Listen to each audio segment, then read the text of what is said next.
Hi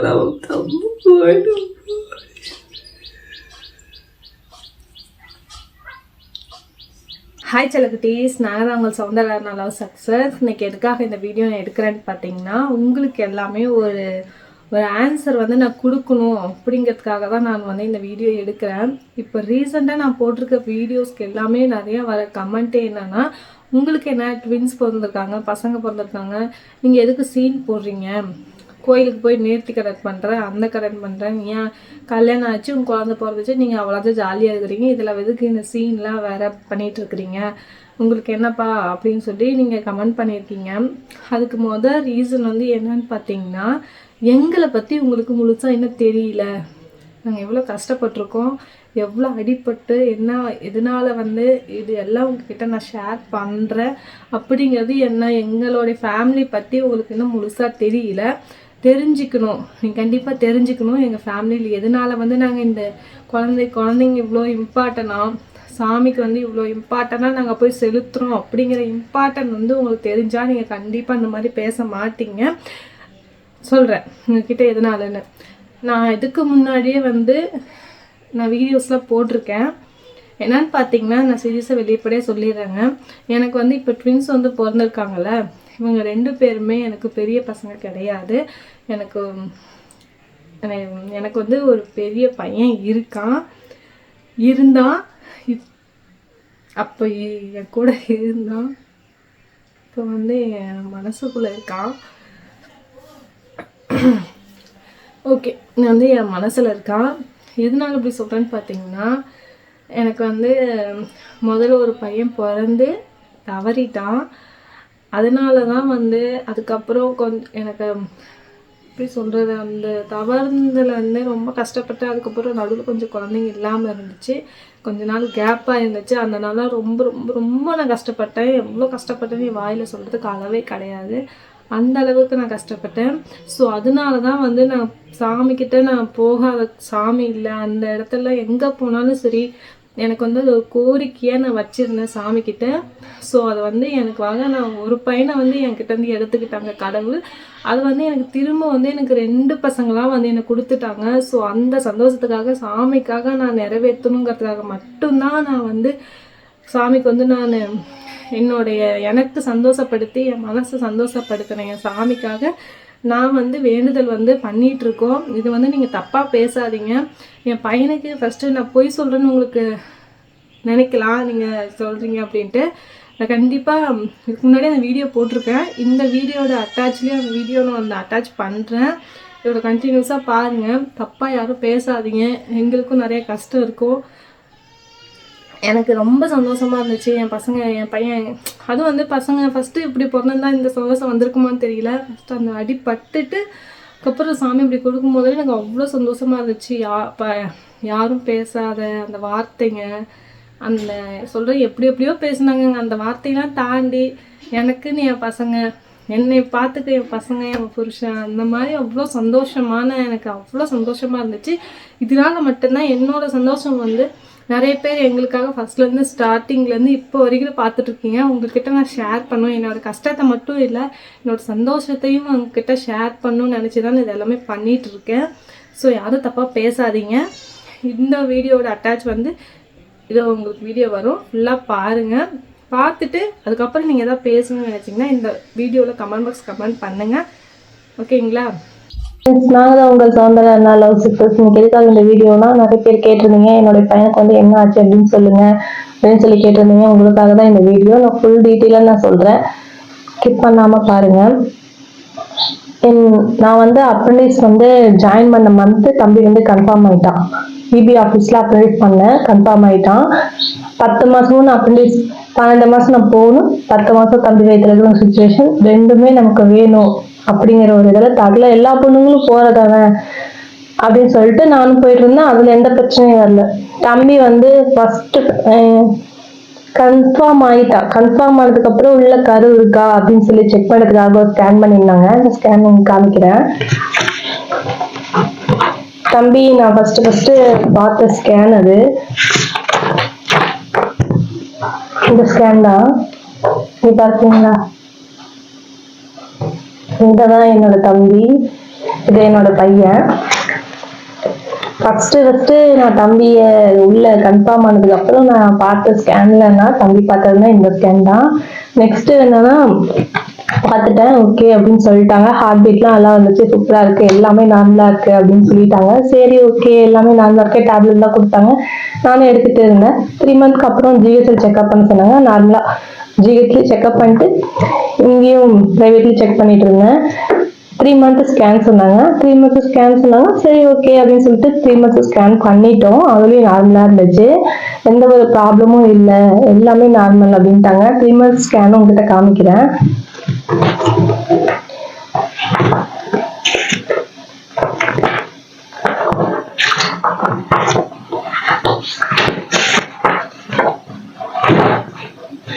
இங்க பாருங்க, பையனுக்கு எந்த ஒரு ப்ராப்ளமும் இல்லாம நார்மலா இருந்துச்சு.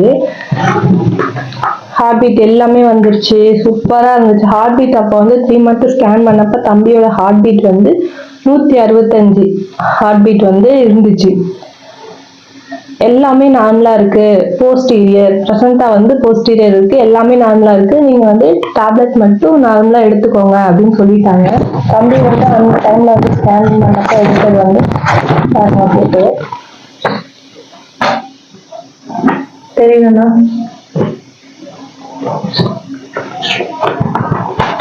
எல்லா செக்கப்புமே பண்ணியாச்சு. இது பாருங்க முதுகு தண்டு தம்பியோட இது எல்லா செக்கப்புமே 3 மந்த்து கூட எல்லாமே பண்ணிட்டோம். எல்லாமே நார்மலா இருந்துச்சு. நான் ரெகுலரா நான் ப்ரேஸ் வருவேன், அங்கே போவேன், அது மாதிரி பண்ணிட்டு இருந்தேன். எதுவும் தெரிவிக்காம இருந்துச்சு.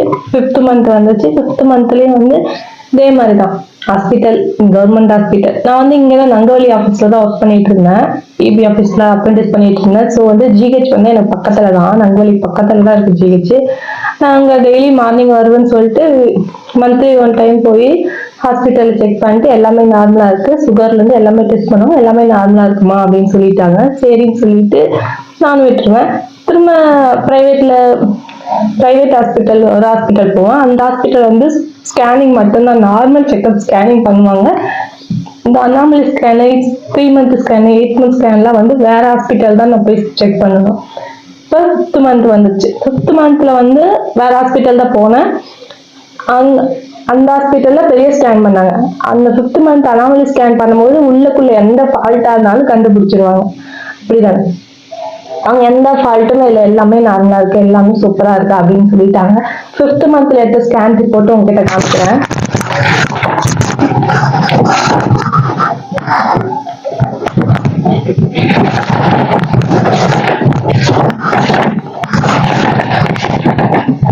இந்த 5th மந்த்ல எடுத்த ஸ்கேனோட ரிப்போர்ட். அப்போ வந்து தம்பியோட ரெஜிஸ்ட்ரேஷன் வந்து எவ்வளவு இருக்குன்னா 21 வாரம் 2 நாள் ஆயிருக்கு.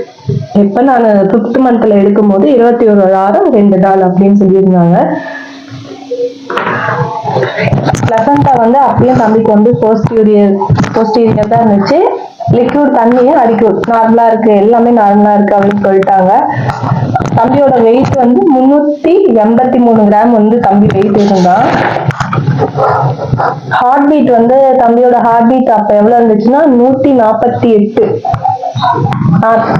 ஹார்ட் பீட் வந்துச்சு. எல்லாமே நார்மல், எல்லாமே பண்ணிட்டாங்க, எல்லா ஸ்கேனுமே பண்ணிட்டாங்க, எல்லாமே நார்மலா இருக்குன்னு சொல்லியிருந்தாங்க. இப்போ வந்து 5th மந்த்ல எடுத்த ஸ்கேன் ரிப்போர்ட் எல்லா பார்ட்ஸுமே செக் பண்ணிட்டாங்க, எல்லாமே நார்மலா இருக்கு அப்படின்னு தான் சொல்லியிருந்தாங்க. தம்பி தெரியல, அழகு பையன் வந்து 5th மந்த்ல எடுத்த ஸ்கேன் ரிப்போர்ட். 5th மந்த் நம்ம முடிஞ்சிச்சு, எல்லாமே நார்மலா தான் இருந்துச்சு சொல்லிட்டாங்க. சந்தோஷமா இருந்துச்சு. எந்த ஒரு பொண்ணுக்கா இருந்தாலும் அனாமலி ஸ்கேன் பண்றாங்க அப்படின்னு சொல்லும் போது தம்பிக்கு எந்த குறைபாடும், எந்த கையில கால எதுவுமே வந்து நமக்கு எந்த ஃபால்ட் ஆகாம இருக்கணும் அப்படின்னு சொல்லி தானே நம்ம நினைப்போம். அதே மாதிரி அவங்க சொன்னது ரொம்ப சந்தோஷமா இருந்துச்சு, ரொம்ப ஹாப்பியா இருந்துச்சு. சொல்ல போகணும்னா அந்த டைம்ல சொல்லவே முடியாது, வார்த்தை இல்லை. அதுவும் இந்த போய் ஹாஸ்பிட்டல்ல போய் அந்த ஹார்ட் பீட் வந்து அங்க போட்டு வரும்போது நம்ம கேட்கும் போது இருக்கிற அந்த சுகம் லைஃப்ல எப்ப வரும்னே தெரியல எனக்கு. திரும்ப நான் அப்படிதான் நினைச்சிட்டு இருக்கேன், ஒரு டைமாவது நம்ம போய் அந்த ஹார்ட் பீட் சவுண்ட் திரும்பணும் கேட்க மாட்டோமா அப்படிங்கிற ஒரு தாட்டில் தான் இருக்கேன். பார்ப்போம் கடவுளை எப்போ கொடுக்கணும்னு நினைக்கிறனால கொடுக்கட்டும். நெக்ஸ்ட் வந்து என்னன்னா, எனக்கு வந்து 7th மந்த்ல வந்து அம்மா வந்து வளகாப்பு செய்யலாம் அப்படின்னு சொல்லிட்டாங்க. நாங்கள் வந்து சொல்லியிருந்தோம் லவ் மேரேஜ்லாம் பண்ணியிருந்தோம்னு சொன்னனால, லவ் மேரேஜ் பண்ணனால வந்து எந்த ஒரு இது பண்ண முடியல அப்படிங்கிறனால வளகாப்பு தான் பண்ணாங்க. வளகாப்புல வந்து ஃபுல்லாக கிராண்டாக பண்ணியிருந்தாங்க. சொல்லவே வேண்டாம், அது வளகாப்பா இல்லை ரிசப்ஷனா மேரேஜா எப்படின்னு தெரியல, அந்த அளவுக்கு பண்ணியிருந்தாங்க. அந்த அளவுக்கு பண்ணனால கண்ணுப்பட்டு போச்சா அப்படிங்கிறது எதுவுமே தெரியல. வளகாப்புல அவ்வளோ இதாக பண்ணியிருந்தாங்க. வளகாப்புல எடுத்த போட்டோ உங்களுக்கு நான் அட்டாச் பண்றேன், பாருங்க. மறக்கவே முடியாது சீரியஸா சொல்லணும்னா. அந்த அளவுக்கு கிராண்டா பண்ணிட்டு சூப்பரா பண்ணியிருந்தாங்க. எல்லாரையுமே கூப்பிட்டு வச்சு பண்ணி மண்டபத்துல எல்லாமே பண்ணியிருந்தாங்க. எப்ப கூட எல்லாரும் ஆசீர்வாதம் பண்ணுவோம், சரி நல்லபடியா தம்பி வந்துடுவான் அப்படிங்கிற ஒரு தாட்ல தான் இருந்தேன். சரின்னு சொல்லிட்டு நான் அம்மா வீட்டுக்கு போயிட்டேன். அம்மா வீடு வந்து சேலம் சித்தனூர்ல இருக்காங்க. நான் வந்து தாரமங்கலத்துல வந்து நாங்க வீட்டுல இருந்தோம். நானும் எங்க ஹஸ்பண்ட் வந்து தனியா வந்து தாரமங்கலத்து வீட்டுல இருந்தோம். அங்க வந்துட்டு தாரமங்கலம் ஆபீஸ் நான் மாத்திக்கிட்டேன். டிபி ஆபீஸ் வந்து இவ்வளவு டிஸ்டன்ஸ் வர முடியாது அப்படிங்கறனால தாரமங்கலம் டிபி ஆபீஸ் மாத்திட்டு தாரமங்கலம் பக்கம் பக்கமா வந்துட்டு போயிருந்தேன். சரி சேலம் போயிட்டு அம்மா வீட்டுல இருந்து வந்து கொஞ்சம் பஸ் ஏறி வரணும் அப்படிங்கிற ரீசனால வளகாப்பு முடிச்சுட்டு திரும்ப கொஞ்ச நாள் வந்து நாங்க தாரமங்கலத்து வீட்டுல இருந்துட்டு நானும் எங்க ஹஸ்பண்ட் இருந்தோம். அங்க வந்துட்டு டிபி ஆபீஸ் வந்து நடந்து போற தூரம் தான். சரின்னு சொல்லிட்டு நடந்து போயிட்டு எல்லாம் பண்ணிட்டு நார்மலா இருந்துச்சு. வாக்கிங் போறது எல்லாமே பண்ணிட்டு இருந்தேன், நார்மலா இருந்துச்சு. திரும்ப 8th மந்த் ஸ்கேன் பண்ணாங்க. 7th மந்த் ஸ்கேன் எல்லாமே பண்ணாங்க. நார்மல் செக்அப் பண்ணீங்களா, ஒரு ஹாஸ்பிட்டல் பிரைவேட் ஹாஸ்பிட்டல் வந்து நார்மல் மந்த்லி செக்அப் பண்ணுவாங்க அப்படின்னு சொல்லிட்டு மந்த்லி அங்கேயும் செக்அப் போயிருந்தேன். அந்த செக்அப்ல வந்து 7th மந்த் போனா எல்லாமே நார்மலா இருக்கு அப்படின்னு சொல்லிட்டாங்க. நெக்ஸ்ட் வந்து நான் 8th மந்த் ஸ்கேன் பண்ணணும். 8th மந்த் ஸ்கேன்ல வந்து வெயிட் வந்து தம்பியோட எவ்வளவு இருக்கு எல்லாமே நாங்க செக் பண்ணுவாங்க. நார்மலா இருக்க ஆக்டிவிட்டிஸ்லாம் அப்படின்னு சொல்லிட்டு லிக்யூட் லெவல் எல்லாம் செக் பண்றாங்க. ஓகே செக் பண்ணுங்கன்னு சொல்லிட்டு நார்மலா அவங்களும் செக் பண்ணிட்டாங்க. செக் பண்ணும் போது எடுத்த ஸ்கேன் ரிப்போர்ட் உங்ககிட்ட காமிக்கிறேன். இதுதான் அவனுக்கு கொடுத்த ரிப்போர்ட். அது 8th மந்த்ல எடுத்த ஸ்கேன் ரிப்போர்ட் இது. அப்ப வந்து அவனோட கெஸ்டேஷன் வீக் வந்து எவ்வளவு இருந்துச்சுன்னா 31 வாரம் கரெக்டா 31 வாரம் ஆயிருந்துச்சு. 8th மந்த் ஸ்கேன் எடுக்கும் 31 வாரம் தம்பிக்கு ஆயிருந்துச்சு. அப்ப அவனோட வெயிட் என்னன்னா 1612 கிராம் வந்து வெயிட் இருந்தான். 1612 கிராம் வந்து வெயிட் இருந்தான். அப்பயும் தம்பி வந்து போஸ்டீரியர் தான் அப்படின்னு சொல்லிட்டாங்க. இதுல ஒண்ணு என்னன்னா 5 மந்த் ஸ்கேன் பண்ணாங்கன்னு சொன்ன பாத்தீங்களா, அப்போ என்ன சொல்லியிருந்தாங்க, போஸ்டீரியர் லோ லேயிங் அப்படின்னு சொல்லிட்டாங்க. அப்படின்னு என்னன்னு சொல்லி நான் கேட்டப்ப என்ன சொன்னாங்கன்னா, அந்த கர்ப்பப்பை வாய் இருக்குன்னு சொன்ன பார்த்தீங்களா, அந்த வாயில வந்து போஸ்டீரியர் அந்த சொல்லுவாங்க நம்ம குழந்தைக்கு தொப்புள் குடி போற அந்த பிளசண்டா அது வந்து பக்கமா கீழே வந்து இறங்கிடுச்சு. அதிகமா வெயிட் தூக்க கூடாது, வெயிட் தூக்குனீங்கன்னா அபார்ஷன் ஆகும் அப்படின்னு சொல்லியிருந்தாங்க.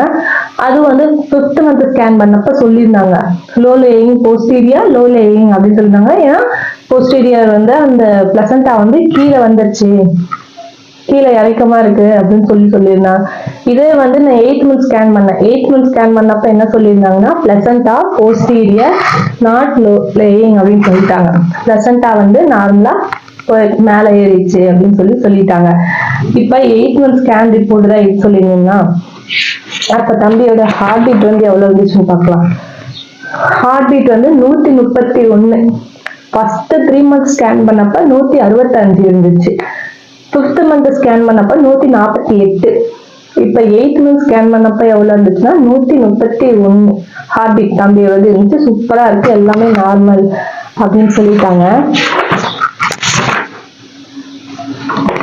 அப்ப அந்த டைம்ல வந்து எடுத்த 8th மந்த் ஸ்கேன் ரிப்போர்ட் தான் இது. தம்பிக்கு எடுத்த 8th மந்த் ஸ்கேன் ரிப்போர்ட் இதுதான். இதுல வந்து ஸ்பெஷலா என்ன பண்ணிருந்தாங்கன்னா, மற்ற ஸ்கேன்ல கொடுப்பாங்களா என்னன்னு தெரியல, இது வரைக்கும் நான் பார்த்ததில்ல வேற ஸ்கேன் ரிப்போர்ட்ல. ஆனா தம்பியோட ஃபேஸ் எப்படி இருந்துச்சோ அதே மாதிரி எனக்கு எடுத்து கொடுத்துட்டாங்க. இங்க பாருங்க,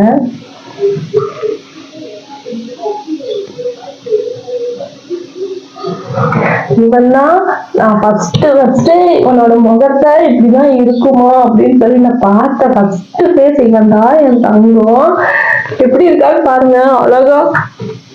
இதுல ஒண்ணு தம்பி பிறந்ததுக்கு அப்புறமும் அவன் முழிச்சு பார்க்காம இப்படிதான் இருந்தான். இதே மாதிரிதான் இருந்தான். அவங்க பாருங்க, கை மறைச்சிட்டான், நான் பாத்துருவேனா அப்படின்னு சொல்லி மறைச்சிட்டான். அவனோட மூக்கு, இவரையா மூக்கு, வாய், கண்ணு, இந்த வெள்ளை வெள்ளையா இருக்குல்ல, அது என்னன்னு கேட்டப்போ சொன்னாங்க முடி அப்படின்னு சொல்லியிருந்தாங்க. ஃபுல்லா முடி. ஆனா உண்மையா சொல்லணும்னா சிரிக்க ஒரு 3 மந்த்துக்கு அப்புறம் தான் எனக்கு வாமிட்டிங் ஆரம்பிச்சிச்சு.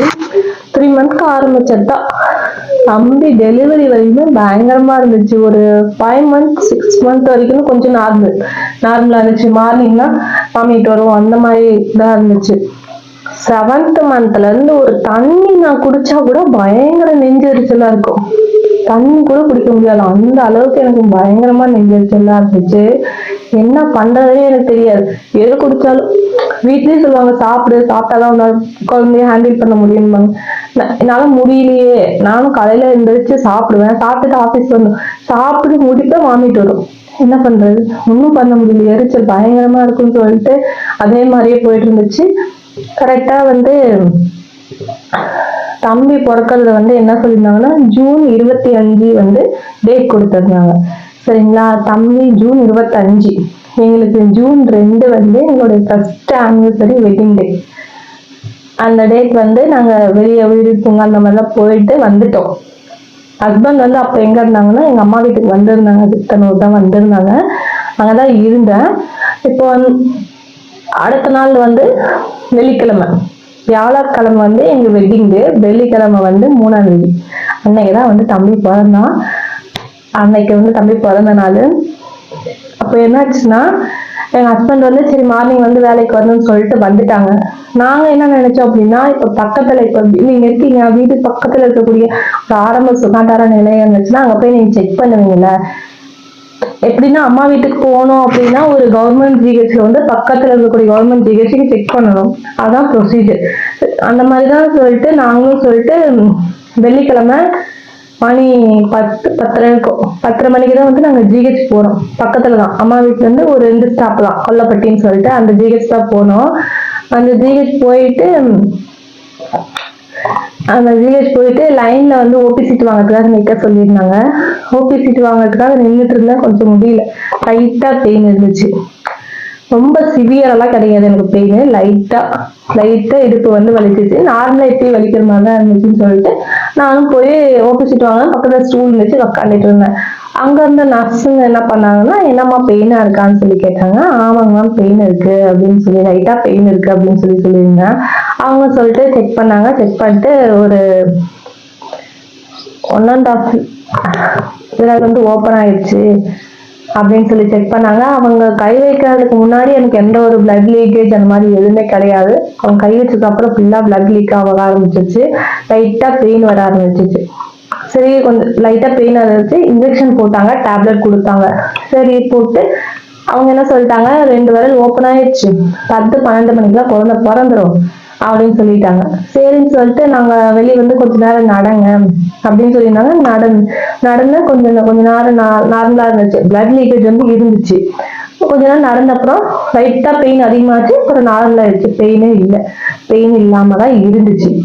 அப்புறம் உள்ள கூட்டிட்டு போனாங்க. உள்ள கூட்டிட்டு போயிட்டு திரும்ப செக் பண்ணாங்க. 2.5 ஹேண்ட் ஓப்பன் ஆயிடுச்சு அந்த மாதிரி சொல்லியிருந்தாங்க. அப்ப செக் பண்ணிட்டு அவங்க என்ன பண்ணாங்கன்னா இன்ஜெக்ஷன்ல குளுக்கோஸ் நம்ம கையில போட்டு விட்டுட்டாங்க. ஹாஸ்பிட்டல் அந்த மாதிரி பண்ணுவாங்களா என்னன்னு தெரியல. அவங்க என்ன பண்ணாங்கன்னா ஈனோ கொடுத்தாங்க நார்மலா. சரி எல்லா ஹாஸ்பிட்டல் யாராச்சும் காஃபி, ஜூஸு, டீ, தண்ணி நிறையா குடிச்சு வாமிட் பண்ண சொல்லுவாங்களா என்னன்னு தெரியல.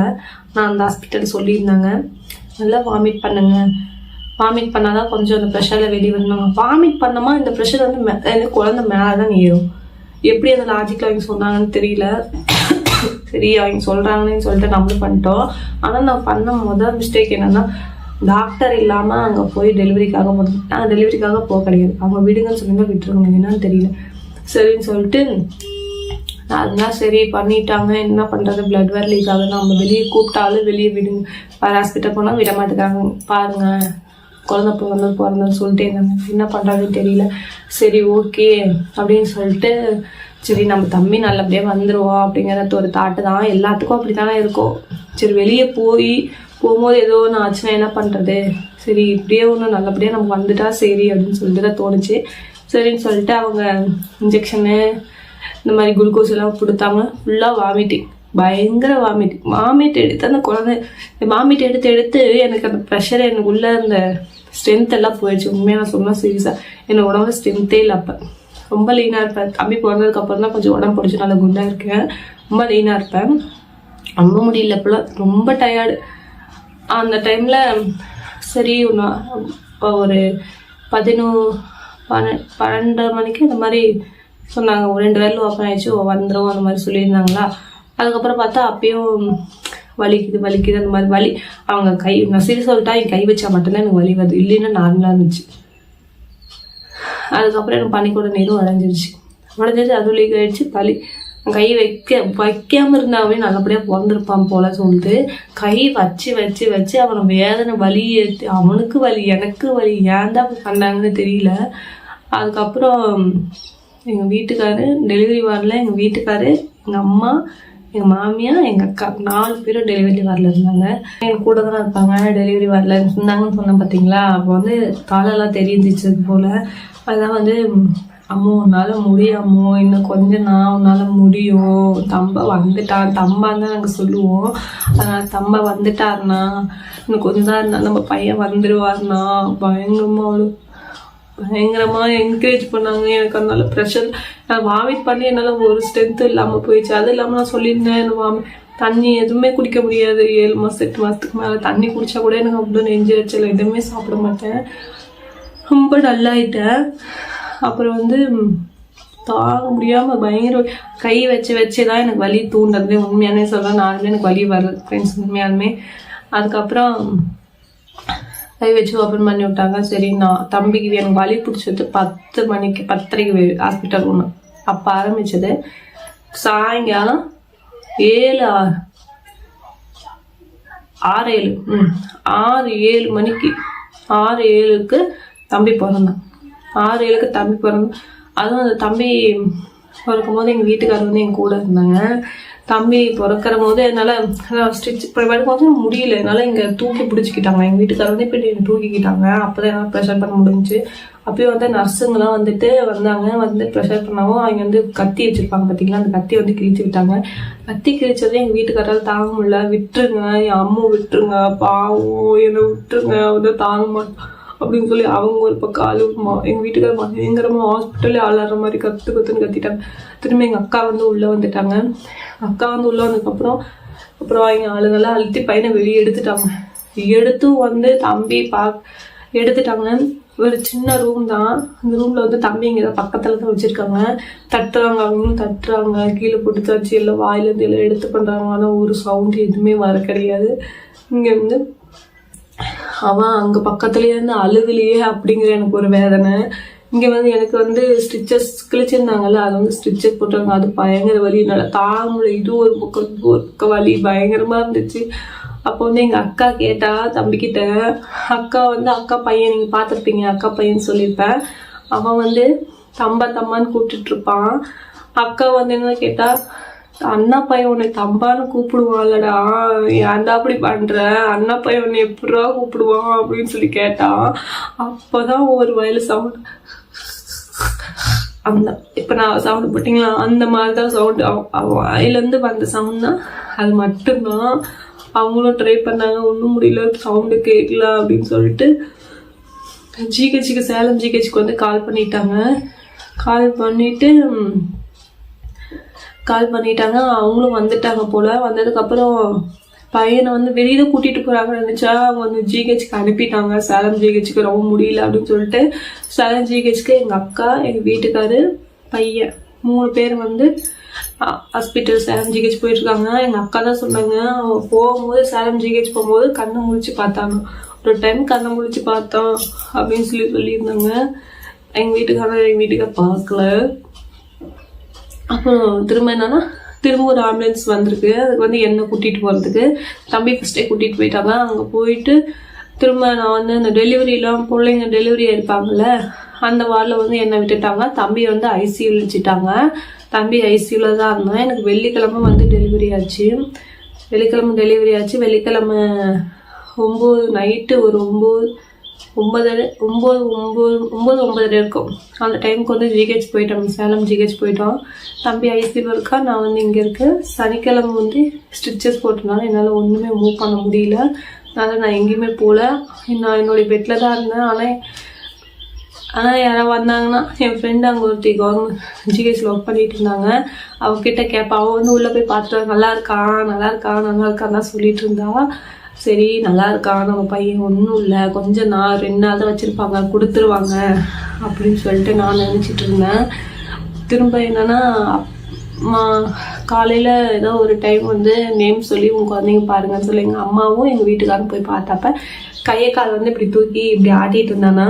அப்போ வந்து என்கிட்ட சொன்னாங்க, ஒன்றும் இல்லைன்னா பையன் ஜாலியாக விளையாண்டு தான் இருக்கான், கொஞ்ச நாள் தான் கொடுத்துருவாங்க, ஒரு 2 நாள் தான் வச்சுருப்பாங்க, எப்பயுமே குழந்தை பிறந்தா இந்த காமால் இருக்குன்னு சொல்லிட்டு வச்சுருப்பாங்களா, அந்த மாதிரி தான் வச்சுருப்பாங்க, கொடுத்துருவாங்க அப்படின்னு சொன்னாங்க.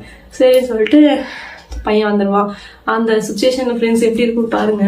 இப்போ நான் டெலிவரி பிறந்த வாட்டில் தானே குழந்தைங்க இருந்தாங்க. அம்மா குழந்தைங்க அந்த மாதிரி சைடு இருந்தது. பார்க்குற டைரக்ஷன் நல்லா இருக்கும். கரெக்டாக கண்ணாசரமாக அழுவான். சரி நம்ம பையன் தான் அழுகுறானா, பக்கத்தில் குழந்தைங்க இருக்குல்ல அழுகவும் அந்த மாதிரி பயங்கரமாக இருக்கும். அதுக்கப்புறம் சனிக்கிழமை அதே மாதிரி போயிட்டு இருந்துச்சு. அப்புறம் ஞாயிற்றுக்கிழமை வந்து என்னால் பையனை பார்த்தே ஆகணும் அப்படிங்கிற ஒரு தாட் வந்துருச்சு. அப்புறம் டாக்டர் வந்து ஒரு 10 மணிக்காட்டம் வந்தாங்க. டாக்டர் வந்ததுக்கப்புறம் என்கிட்ட கேட்டேன், இந்த மாதிரி நான் போய் என்னுடைய பையனை பார்த்துட்டு வரணும், உன்னால் முடியும்னு தான் போனாங்க. என்னால் முடியும், நான் போயிட்டு வரேன், என்னால் முடியும் அப்படின்னு சொல்லிட்டு சரின்னு சொல்லிட்டு நடக்க முடியல தான். ஒரு 8 வைக்கணும், உயிர் போகிற மாதிரி வலிச்சிச்சு தான். மெதுவாக காலை எடுத்து வச்சு உள்ளே போனால் அந்த மார்னிங் சொன்ன பார்த்தீங்களா, அந்த டிவியில் வந்து காமிப்பாங்கன்னு அந்த டைமிங் கரெக்டாக நான் போயிருந்தேன். நேம் கூப்பிட்டுருந்தாங்க. அப்புறம் காமிச்சாங்க. ஒரு சின்ன டிவி தான், அதே நாளாக ஸ்ப்ளிட் பண்ணி காமிச்சிருந்தாங்க. சின்னதாக இருக்கிறதுனால எனக்கு தெரியல. இதுதான் அவங்க குழந்தைனாங்க, எனக்கு தெரியல, சரியாக பார்க்க முடியல. அப்புறம் அவங்க தான் அந்த டாக்டர் தான் காமிச்சிட்டு இருந்தாங்க. அவங்க வந்து இப்போது ஒரு குழந்தைய காமிச்சிட்டு குழந்தைக்கு எப்படி இருக்குது என்ன இருக்குது அப்படின்னு சொல்லி டீட்டெயிலாக சொல்லிட்டு இருந்தாங்க. எங்கள் வீட்டுக்காரர் வெளியே இருந்தாங்க. நான் உள்ளே போகிறதுனால யார்கிட்டயே சொல்கிற சுச்சுவேஷன் ஆகிடுச்சு அவங்களுக்கும். அப்புறம்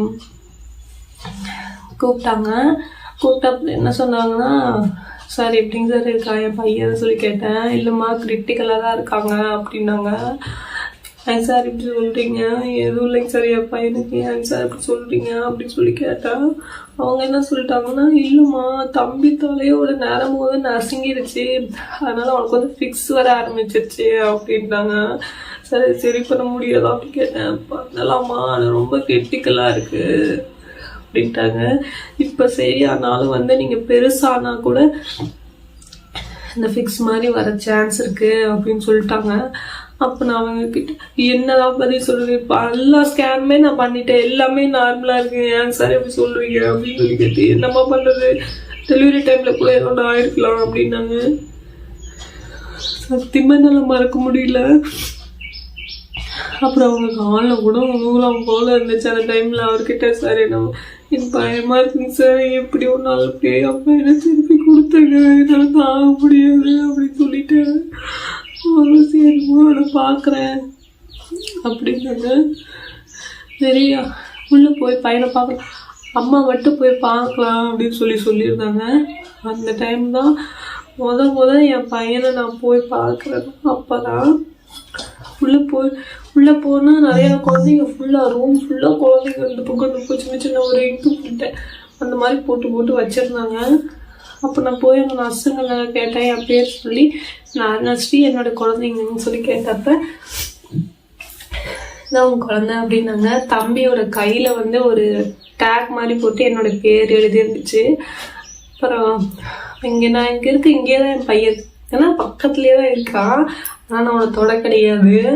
ஆனால் சின்ன அந்த 2 நாள் அவன் படாத வேதனையே இல்லை, அவ்வளோ வலி வேதனை எனக்கு நான் பட்டதை விட அதிகமாக பட்டிருக்கிறான். ஆனால் ஏன்னா மூக்கில் வந்து ஆக்சிஜன் போயிட்டுருக்கு, மூக்கில் வாயில் கையில் இன்ஜெக்ஷனில் ட்ரிப் இறங்குது, இங்கே இறங்குது, 2 காலில் இறங்குது, இந்த கை அவன் படாத வேதனையே கிடையாது.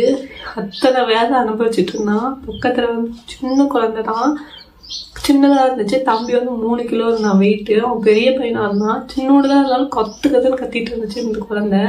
தம்பி அவ்வளோ பெருசு இருந்தேன், அழுகலை. கண்ணை மூடி படுத்துட்டே தான் இப்படியே படுத்துட்டு இருந்தான். மூச்சு மட்டும்தான் அவனுக்கு வந்துட்டு இருந்துச்சு. நான் அப்போ கூட அந்த டைமில் கூட அவனை தொட்டு பார்க்கணும், நான் தொட கிடையாது. சரி தொட்டு நம்ம எதுவும் பிரச்சனையாகிறதுக்கு நல்லபடியாக வந்துட்டோம், எங்கே போவான் அம்மாட்ட வந்துடுவான். அப்போ நின்றுட்டு கூட அவன் பக்கத்தில் நின்றுட்டு பேசினேன். தங்கம் வந்துருத்தாங்க, அம்மா பாவம் தங்கம், அம்மா நல்லா தனியாக இருக்கும்லடா, இத்தனை நாள் உன் கூடியதான் இருந்தேன், ஏன்னா அம்மா விட்டு பிரிஞ்சு இங்கே வந்து இருக்கிற, சீக்கிரமா வந்துடுடா, அம்மா பாவம்டா அப்படின்னு சொல்லி அவனை தொட கிடையாது அப்படின்னு சொல்லி அவன்கிட்ட கேட்டுட்டு, சார் வரும்போது கூட சார் நல்லபடியா என் பையனை பார்த்துக்கோங்க சார், எனக்கு வேணும் சார் என் பையன் சொல்லி கேட்டுட்டு திரும்ப நான் வந்துட்டு கூட வெளியே வந்துட்டு எல்லாத்தையும் சொன்னேன் எங்கள் அம்மாட்ட எங்கள் மாமாட்ட எல்லாம். அப்போ வந்து அங்கே 2 வாரம் 3 வாரம் ஒரு 2 மாதம் 4 மாதம் அந்த மாதிரி குழந்தைங்க உள்ளே இருக்குல்ல, அவங்க சொன்னாங்க எங்கள் குழந்தைக்கும் அப்படிதான் சொன்னாங்க. இப்போ நான் என் குழந்தைக்கெல்லாம் பால் கொடுத்துட்ருக்கேன் எடுத்து, எந்த பிரச்சனையும் இல்லை அப்படின்னாங்க. அப்போ தோணுச்சு சரி அப்போ கொஞ்சம் ஆறுதப்படுத்தி நம்ம பையனும் வந்துடுவான் அப்படிதான் சொல்லுவாங்க, அது அப்படியே வந்துடுவான் அப்படின்னு சொல்லிட்டு சரி நான் உள்ளே வந்துட்டேன். நான் இருந்தேன் பார்த்தீங்களா அந்த வார்டுக்கு வந்து நான் உள்ளே போயிட்டேன். ஞாயிற்றுக்கிழமை வந்து நான் போய் தம்பி பார்த்தேன். திங்கக்கிழமை ஆச்சு. திங்கக்கிழமை வந்து கரெக்டாக டாக்டர் வந்து எனக்கு 10 மணிக்கு தான் வருவாங்க. அப்போ தான் வந்து நான் என்கிட்ட பர்மிஷன் கேட்க முடியும். ஆனால் அப்போ கரெக்டாக படுத்து தூங்கலை லைட்டாக கண்ணாசன்னு இதுக்குன்னு பயங்கரமாக தூக்கி போட்டுச்சு. தூக்கி போட்டப்போ எனக்கு என்னன்னு தெரியல, எங்கள் அம்மாலாம் வெளியே வந்து உள்ளே வந்து ரவுண்ட்ஸ் வராங்க அப்படின்னு சொல்லிட்டு யாரும் கூட இருக்கக்கூடாது அப்படின்னு சொல்லி வெளியே அனுப்பிச்சி விட்டாங்க. அப்புறம் எங்கள் அம்மா வந்தாங்க. அம்மா கேட்டேன், அம்மா என்னம்மா ஆச்சு, தம்பிக்கு ஏதாச்சு? அம்மா வந்து ஏம்மா ஒரு மாதிரியா இருக்குது, எனக்கு மனசு ஒரு மாதிரி தூக்கி போடுதுமா, என்னால் பார்க்கணுமா தம்பி அப்படின்னு சொல்லி கேட்டுட்டு அடம் பண்ணிட்டே இருந்தேன். அப்புறம் சரின்னு சொல்லிட்டு நர்ஸும் ஸ்டாஃபுங்கெலாம் வந்துட்டாங்க. டாக்டர் வந்து செக் பண்ணிவிட்டு எனக்கும் செக் பண்ணாங்க, ஹீமோகுளோபின் லெவல் எடுப்பாங்கள்ல, செக் பண்ணிவிட்டு அதுக்கப்புறம் உள்ள டாக்டர்கிட்ட கேட்டேன், இந்த மாதிரி என் பையனை நான் பார்க்க போகணும், என்னை விடுங்க அப்படின்னு சொல்லி கேட்டேன். சரி உன்னால் முடியும்னா பார்த்துட்டு வாமா அப்படின்னு சொல்லி அனுப்பிட்டாங்க.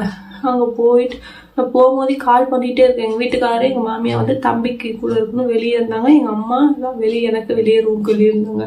அப்புறம் அவங்க போயிட்டு இருக்கும்போது கால் பண்ணிகிட்டே போனேன். எங்கள் வீட்டுக்காரர் எடுக்கவே இல்லை. எப்பயுமே நான் உள்ளே இருக்கிறேன், என்ன எமர்ஜென்சி கால் பண்ணணும்னு எடுத்துருவாங்க. ஆனால் எனக்கு எடுக்கவே இல்லை ஃபோனு. கூட 2 செகண்ட் ஃப்ளோர்னா ஃபர்ஸ்ட் ஃப்ளோர். நாங்கள் வந்து இறங்கி பொறுமையாக நடந்து வந்துட்டேன். வந்து ஒரு சர்க்கிள் மாதிரி இருக்கும். அவங்க வந்து எங்கள் மாமியாரும் வீட்டுக்காரும் ஏறிட்டு இருக்காங்க. இங்கேருந்து ஒரு கொஞ்சம் டிஸ்டன்ஸு. என்னால் கூப்பிடவும் முடியல, வலி பயங்கர வலி, நடக்கவே முடியல, அவ்வளோ ப்ரெஷராக இருந்துச்சு. அந்த டைமில் அப்படி நடந்து வந்துட்டு திரும்ப போயிட்டே இருக்கிறேன். வீட்டுக்காரங்க இருக்கிறாங்க, கூப்பிட முடியல. சரி நம்ம போய் ஃபஸ்ட் நம்ம பையனை பார்த்துட்டு வந்துடலாம், பார்த்துட்டு வந்து கூட கூப்பிட்டுக்கலாம் அப்படின்னு சொல்லிட்டு நான் உள்ளே போயிட்டு நான் ஞாயிற்றுக்கிழமை போல பார்த்தீங்களா, அப்போ எல்லா குழந்தைங்களுக்கு வந்துட்டு இருந்துச்சு, மிஷின்லாம் ஓடிட்டு இருந்துச்சு, ஆர்பிட் இந்த மாதிரி. ஒரு 4 குழந்தைங்க மட்டும் தள்ளி வச்சுட்டாங்க இந்த சைடு. எந்த ஒரு ட்ரிப்பு எந்த ஒரு மிஷினுமே ஓடலை. அப்போ தான் நான் கேட்டேன் டாக்டர்கிட்ட, சார் என் பேர் அருணாஸ்ரீ, என் பையன் எங்க சார் என்ன அடுத்து அந்த கேட்டதுக்கு அவங்க அந்த டாக்டர் வந்து நர்ஸுக்கிட்ட கேட்டாங்க, இவங்க ஹஸ்பண்ட் கிட்ட டிக்டேட் பண்ணிட்டீங்க தானே அப்படின்னா. பண்ணிட்டேங்க சார். நான் அப்பயே உசுடைய போயிடுச்சு. இங்கேருந்து ஒரு 4-8 தூரம் தான் பையனை வச்சிருக்காங்க. நான் போய் கிட்ட பார்க்கவே இல்லை, சீரியஸாக ஏதாவது போக முடியும். டாக்டர் அந்த நர்ஸுன்னு சொன்னால் உங்கள் ஹஸ்பண்ட் சொல்லட்டுமா கேட்டுக்கோங்க அப்படின்ட்டாங்க. எனக்கு உசுரே போயிடுச்சு. அந்த டைமில் என்ன என் பையனை எவ்வளோ சந்தோஷமா என் பையனை பார்க்கலான்னு வந்திருப்பேன். எவ்வளோ வேதனையாக இருக்கும் அந்த டைமில். யாருக்குமே என்ன சுச்சுவேஷன் வரக்கூடாது அப்படின்னு சொல்கிறேன். தாங்கவே முடியல சீரியஸா. திரும்ப வந்து நான் உள்ள அந்த வார்டு போகும்போது எவ்வளோ மெதுவாக நடந்து எவ்வளோ வலியோட போட தெரியுமா. அதுக்கப்புறம் கேட்டதுக்கப்புறம் எனக்கு அந்த சத்தியமாக இந்த வலியை விட அந்த வலி எனக்கு தெரியவே, கொஞ்சம் கூட வலி தெரியல. வேகமாக நடந்து போய் மாமான்னு கூப்பிட்டு பார்த்துட்டு வெறும் கத்துறது, ஹாஸ்பிட்டலே அழற மாதிரி கத்துறது. அதனால அப்ப தப்பா நம்மளை விட்டுட்டு போயிட்டானா அப்படிங்கும்போது சரியா போயிடுச்சு ஃப்ரெண்ட்ஸ். உண்மையாலுமே சீசா கத்து கத்து கத்து கத்து கத்து அந்த வேதனைலாம் உண்மையாலுமே யாருக்குமே வரக்கூடாது ஃப்ரெண்ட்ஸ். அவ்வளோ வலி வேதனை. எவ்வளோ ஆசையா இருந்திருப்போம், என் பையன் இப்படி பண்ணுவான் அப்படி பண்ணுவான். வயிற்றுக்குள்ள இருக்கும்போது நாங்கள் எப்படி பேசிட்டு இருந்திருப்போம், என் பையன் உன் பையன் என் பையன் அப்படின்னு எவ்வளோ அடிச்சுட்டு விளையாண்டுட்டு இருந்திருப்போம். ஆனால் இப்போ நம்ம பையன் இல்லையே அப்படிங்கிற வேதனை பயங்கரமாக இருந்துச்சு அந்த சுச்சுவேஷன்லாம். அதெல்லாம் உண்மையாலுமே நடந்த சரி திரும்ப இது ஒரு கனவா இருக்காதா, திரும்ப நம்ம வந்துட மாட்டானா, என் பையன் வேற ஹாஸ்பிட்டல் கூட்டியே நம்ம தம்பி எடுத்துக்க மாட்டோமா அப்படின்னு சொல்லி நினச்சிட்டு இருந்தேன். அப்புறம் எங்கள் அம்மா யார் கூட இருந்தாங்கன்னு சொன்ன பார்த்தீங்களா, எங்கள் அம்மா கிட்ட யார் சொன்னாங்கன்னு தெரியல. ஆனால் அம்மா அங்கேருந்து வந்தாங்க. வந்துட்டு நான் அழுதுட்டு இருக்கிறத பார்த்து யாருன்னா என்ன உள்ள பையன் ஒன்றும் இல்லை நல்லா தான் இருக்கான் ஏன்ட்டு இருந்தாங்க. அப்போதான் சொன்னேன் அம்மா இல்லை மாடும்போது அம்மா நம்மளை விட்டுட்டு போயிட்டாமா அப்படின்னு.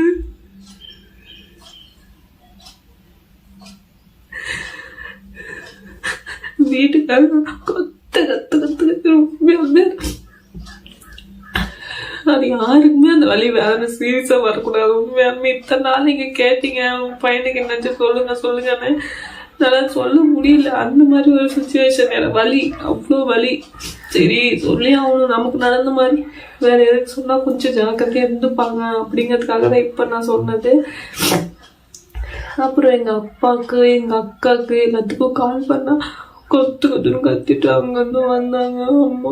அப்போ அக்காலாம் போயிடும்.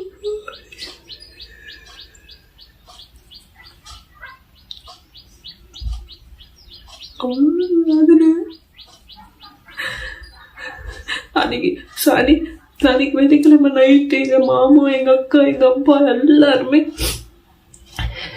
ஜிஹெச் வெளியே தான் படுத்து கிடந்தாங்க.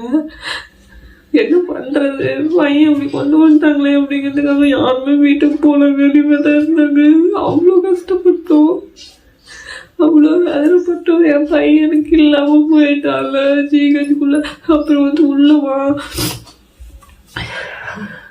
எனக்கு அட்மிஷன் போட்டிருப்பாங்கல்ல உள்ளவா நாங்கள் ஜிஹெச்சுக்குள்ளே வரமாட்டேன் என் பையனே போயிட்டான் நான் மட்டும் எதுக்கு இங்கே இருக்கணும் அப்படின்னு சொல்லிட்டு நான் ஜிஹெச்சுக்கு வரமாட்டேன் வெளியே இருந்துட்டேன்.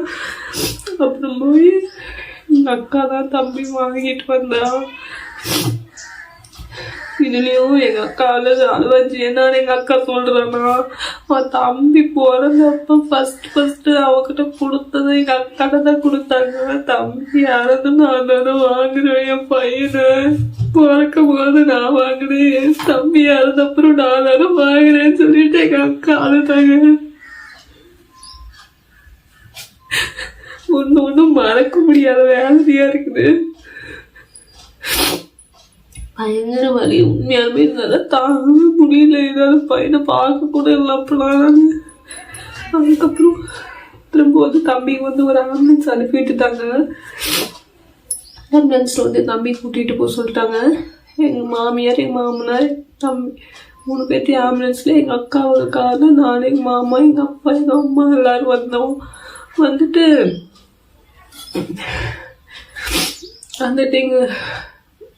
எங்க வீட்டுக்கு கொண்டு வந்துட்டு அப்பதான் தம்பி கீழே படுக்க வச்சிருந்தாங்க.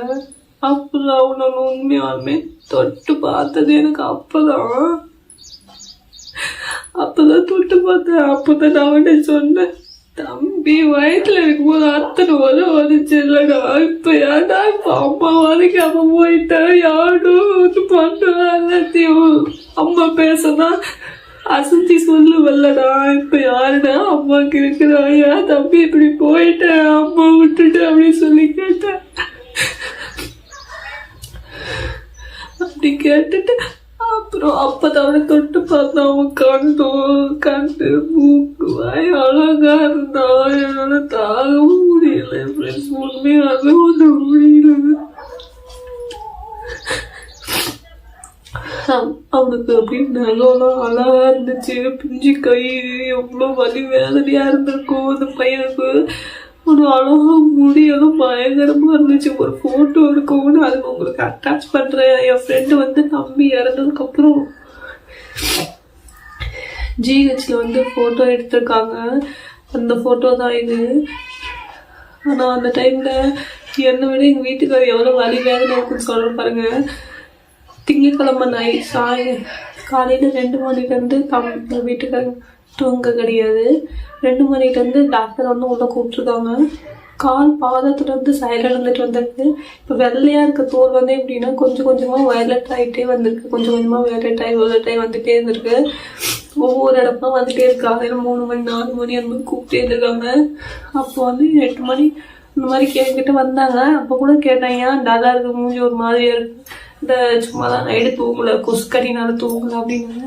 சரின்ட்டேன். ஆனால் உண்மையாலுமே என்னால் அப்படி இருக்க முடியுமான்னு தெரியல. எங்கள் வீட்டுக்காரருக்கு உண்மையாலுமே எப்படி இருந்தாங்கன்னு தெரியல. அவ்வளோ வலி வலிச்சிருக்கும். உண்மையாலுமே அவங்க பையன் தானே, அது எவ்வளோ வலி வலிச்சிருக்கும் அப்படிங்கிறது. அப்படி ஆகிட்டே வருது. யார்கிட்டையும் சொல்ல முடியல, வெளியும் சொல்ல முடியல. எவ்வளோ வலி வேதனை உள்ளுக்குள்ள வச்சுட்டு இருந்திருப்பாங்கன்னு தெரியுமா.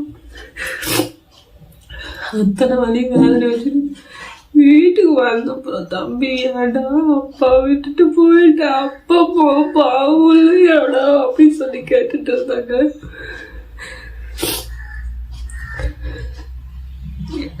அப்ப கூட உனக்கு வச்சுட்டாங்க. அப்ப கூட நான் அவனை மடியில தூக்கி கூட பார்க்கல. ஒரு டைம் கூட அவனை தூக்கி நான் பார்க்கவே இல்லைன்னா மடியில வைக்க கூட இல்லை. என் மடியில வயிற்றுக்குள்ள இருந்தான என் மடியில என் தோல்லின வச்சு கூட பார்க்காம போயிட்டான். அம்மா என்னை ஏமாத்திட்டு போயிட்டான்.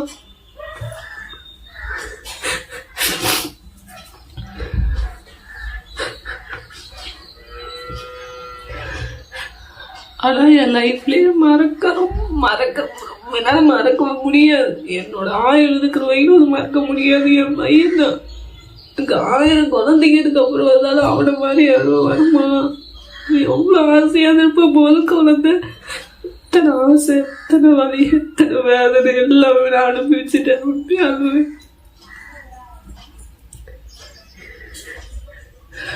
உண்மையா சொல்லணும்னா இந்த வேற பொண்ணுங்களுக்கு யாருக்குமே இந்த மாதிரி நடக்கக்கூடாது. நான் சீரியஸா சொல்றேன். ஆனா இத்தனை வரி எல்லாருமே பார்ப்பாங்க ஆனா இத்தனை வரி பார்த்துட்டு தாங்காம எதுவுமே பேசாம இருக்கவும் முடியல. அதுல இருந்து என்ன பண்றது, நம்ம வெளியே நடந்து போச்சு, வெளியே வந்து தாங்கணும் அப்படிங்கிற ஒரு தாட்டு தான். அப்போ கூட ஃப்ரெண்ட்ஸ் தம்பி உடம்பு வந்து சூடா இருந்துச்சு. தொட்டு பார்த்துட்டு இல்லை தம்பி சுடுது, தம்பிக்கு ஒன்றும் இல்லை, நார்மலாக தான் இருக்கான், தம்பிக்கு ஒன்றும் இல்லை, வந்துடுவான், சீரில் சும்மா சொல்லியிருப்பாங்க, வேற ஹாஸ்பிட்டல் கூட்டிகிட்டு போகலாம் அப்படின்னு தோணுச்சு. ஆனால் வாயில் எல்லா இடத்துலையும் ரத்தம் வந்துருந்துச்சு. ஃபிக்ஸ் வருதுன்னு சொல்லியிருந்தாங்கல்ல அந்த டைமில். ஆனால் உண்மையாலுமே அவனுக்கு எவ்வளோ வலி வலிச்சிருக்கும். போகிறது 3 நாளுக்குள்ள அந்த பையனுக்கு எத்தனை வலி, எவ்வளோ அவசியம், எத்தனை வலி வலிச்சிருக்கும். ஃபிக்ஸ் வந்து வாயில்தான் வர முடியும். எவ்வளோ வலி தாங்கியிருக்கும் அந்த பையன். அது கடவுள் கொடுக்காம இருக்குல்ல. அதுக்கு இத்தனை வேதனை, அவனுக்கு அத்தனை வேதனை. ஏன் இப்படி கொடுத்து எங்களை சித்திரவதை பண்ணாங்கன்னு தெரியல. நாங்கள் யாருக்குமே எதுவும் செய்யலைன்னு தான் எனக்கு தோணுச்சு.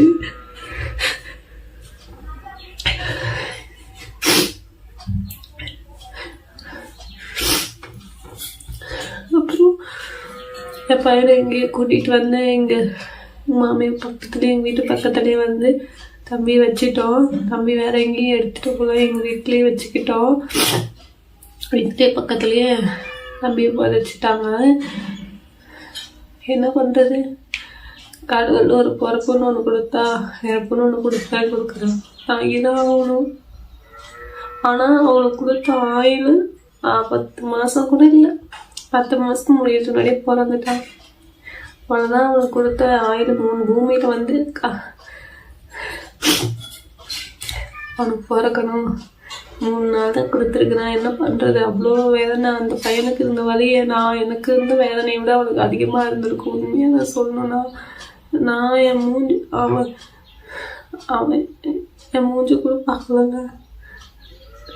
அவனோட அம்மான்னு கூட தெரியல. அந்த பையன் எவ்வளோ ஆசையோட வயிற்றுக்குள்ள இருக்கும்போது கடவுளோட இருந்திருப்பான் பாருங்க. உண்மையாமே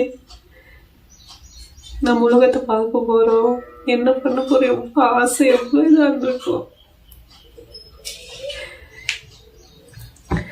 சரி விடுங்க. நிறைய பேர் கேட்டிருந்தீங்க என்ன ஆச்சு உங்கள் பையனுக்குன்னு சொல்லிட்டு. இவ்வளோ நல்லா சொல்லாமல் இருந்தேன். என்னால் இந்த மாதிரி ஒரு இந்த மாதிரி போகாமல் நீங்கள் எடுத்தால் நீங்கள் பெரிய டாக்டர் இருக்கிற ஹாஸ்பிட்டலாக நீங்கள் போங்க. நான் வந்து இந்த மாதிரி அனுபவிச்சுட்டேன். நான் வந்து டெலிவரிக்காக நான் போக கிடையாது. அப்படி போயிருந்தேன்னா இந்த மாதிரி போயிருக்கவும் மாட்டேன். டெலிவரிக்காக நான் அவங்க வந்து விடலை, அலோவ் பண்ணல. உண்மையான ரீசன் அதுதான். அவங்க வந்து அவங்க கை வச்சு எடுத்தாங்கன்னு சொன்ன பார்த்தீங்களா, அந்த கை வச்சு ஏப்பா 3 மாதம் 5 மாதம் 8 மாதம் ஸ்கேன் பண்ணாங்க, எதுவுமே ஆகியிருக்காதா? அவங்க கை வைக்க அந்த கை வச்சு நரம்பு என்ன சொல்லியிருந்தாங்க, தலைக்கு போகிற நரம்பு வந்து அழுத்திருச்சு, நரம்பு அழுத்திருக்குன்னு சொல்லியிருந்தாங்க. என்ன பண்ணுறது? இது ஒவ்வொன்றும் பண்ணி தான் யாரை நான் கொத்த சொல்கிறேன்னு தெரியல. இன்னும் ஏன் தப்பா அவங்க தப்பா யார் தப்புன்னே தெரியல. என்ன தப்புன்னா என்ன பண்ணிப்போ என்ன பிரயோஜனம்? பையனே போயிட்டான். இதுக்கப்புறம் என்ன? அதனால் எதுவுமே கேட்கல ஃப்ரெண்ட்ஸ். என் பையனுக்கு நடந்தது. இதனால வெளியே சொல்லாமல் இருந்தேன். கேர்ஃபுல்லாக இருந்துக்கோங்க, நல்லா சாப்பிடுங்க. என்னால் சாப்பிட முடியாமல் நானே வீக் ஆகிட்டேன். அப்படிலாம் இருக்காதீங்க, நல்லா சாப்பிடுங்க. திரும்ப வந்து எனக்கு ஒரு கெட்ட கனவு வந்துச்சு. ஒரு தம்பி பிறக்கிறதுக்கு ஒரு வாரம் இருக்கும். ஒரு வாரத்துக்கு முன்னாடி கனவு வந்துச்சு. அந்த கனவு வந்து எதனால வந்துச்சு அப்படிங்கிற ரீசன் தெரியல. அப்போ வந்து நான் எனக்கு ஒரு தாட் இருந்துச்சு, அதையும் சொல்கிறேன். எங்கள் குழந்தை வந்து பெரியாடுச்சு, அங்காளம்மன் சாமி 2 சாமி. அப்போ வந்து என்ன கனவு, காலையில் விடிகாலத்தில் தான் இருக்கும். நான் எழுந்திருக்கிற டைமு. அப்போ வந்து என்ன கனவு வந்துச்சுன்னா, குழந்தை வந்து வலி பிடிச்சி எனக்கு எப்படி குழந்தை பிறக்கணும், வலி பிடிச்சி குழந்தை பிறந்த அடுத்த செகண்டு 5வது படிக்கிற ஸ்கூல் படிக்க எப்படி இருக்கும் அந்த மாதிரி போயிட்டு மூஞ்சி பார்த்தீங்களா, இவ்வளோ பெரிய மூஞ்சி வந்துருச்சு. காது தோடில் இவ்வளோ பெருசெல்லாம் போட்டுக்கிட்டு ரெட்டை ஜடை போட்டுருந்துச்சு. ரெட்டை ஜடை பெரிய அப்படியே இவ்வளோ பெருசு குண்டா அப்படி நீட்டும் அப்படி இருந்துச்சா. அப்போ எனக்கு பயம், என்னடா இப்படி இருக்கு, பிறந்த குழந்தை இப்படிறோம் அப்படின்ட்டு. அப்போ அது வந்து என்ன சொல்லுது, சிரிச்சுக்கிட்டு நான் சோதிச்சு பார்க்க வந்தேன் அப்படின்னு சொல்லிடுச்சு. சொல்லிட்டு அப்படியே மறைஞ்சிச்சு. திரும்ப எனக்கு வலி பிடிச்சிச்சு. திரும்ப வலி பிடிச்சப்ப என்ன பண்ணுது, கருன்னு பயங்கர கருப்பு. நான் முடி கருப்பு அவ்வளோ கருப்பாக பிறந்து வந்து ஒரு 3வது படிக்கிற 2வது படிக்கிற பிள்ளைங்க சைஸ் வந்துருச்சு. அது எப்படி இருக்குதுன்னா நல்லா கருப்பாக இருக்குது. அந்த குழந்தைங்க 2வது பிறந்துச்சு பார்த்தீங்களா, அதுக்கு அப்புறம் இங்கே ஒரு பல் இருந்துச்சு, இங்கே ஒரு பல் இருந்துச்சு. நாக்கு இருக்குது பார்த்தீங்களா, நாக்கு இருக்கிற இடத்துல இவ்வளோ பெரிய பல், இப்படி வாய் அவ்வளோ பெரிய பல், அப்படியே ஆக்ரோஷமாக இருந்துச்சு. அது பார்த்துட்டு நான் அழுக ஆரம்பிச்சிட்டேன். என்னடா நமக்கு வந்து கருப்பாக பிறந்திருக்கு, இவ்வளோ கருப்பாக இருக்குது, எல்லோரும் என்ன சிரிப்பாங்களே அப்படின்னு சொல்லி அழுகிறேன். அதுக்கப்புறம் என்ன சொல்லுது, நான் உன்னை சோதிச்சு பார்க்க வந்தேன் அப்படின்னு சொல்லிட்டு அதுவும் மறைஞ்சதுக்கப்புறம் திரும்ப வலி பிடிச்ச பார்த்தா தம்பி எப்படி இருந்தாலும் அதே மாதிரி அச்சஸும் அப்படியே பிறந்துட்டு அது ஒன்றும் பண்ணல. நார்மலாக என் கையில் கொடுத்துட்டாங்க டாக்டர் கொண்டு வந்து. அப்போ நான் என்ன நினச்சேன்னா, சரி நம்ம பெரியாடிச்சு வந்து ஃபஸ்ட்டு வந்து 2வது வந்து நம்ம அங்காளம்மன் தான்.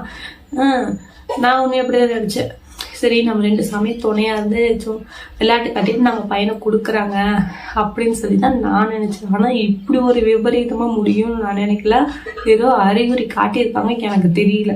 ஆனால் இந்த மாதிரி ஏதோ ஒரு அறிகுறி காட்டுச்சுன்னா நீங்கள் கொஞ்சம் ஜாக்கிரதையாக இருந்துக்கோங்க, பார்த்து பத்திரமா இருந்துக்கோங்க. இதோட ரீசன் வந்து எனக்கு தெரியல, எனக்கு தெரிஞ்ச வரைக்கும் சொல்லிட்டேன். இது இந்த மாதிரி உங்களுக்கு நடந்திருக்கு, சுச்சுவேஷன் இருந்திருக்கு, இதோட எதனால வந்து இந்த மாதிரி கனவுலாம் வந்திருக்கு அப்படின்னு தெரிஞ்சுருந்தா எனக்கு கமெண்ட் பண்ணுங்க. ஓகே ஃப்ரெண்ட்ஸ், கேர்ஃபுல்லாக இருங்க, நிறைய தண்ணி குடிங்க, சாப்பிடுங்க, ஹெல்த்தியாக இருங்க. நீங்கள் கேட்டதுக்காக இப்போ எனக்கு என்ன ஆச்சுன்னு கேட்டிருந்தீங்க, அவங்களுக்காக ஃபுல் டீட்டெயில்ஸ் சொல்லிட்டேன். டாட்டா பாய். நாங்கள் தான் உங்கள் சௌந்தர்யா லவ் சக்ஸஸ். இதே மாதிரி எங்களுக்கு சப்போர்ட் பண்ணுங்கள். தேங்க்யூ.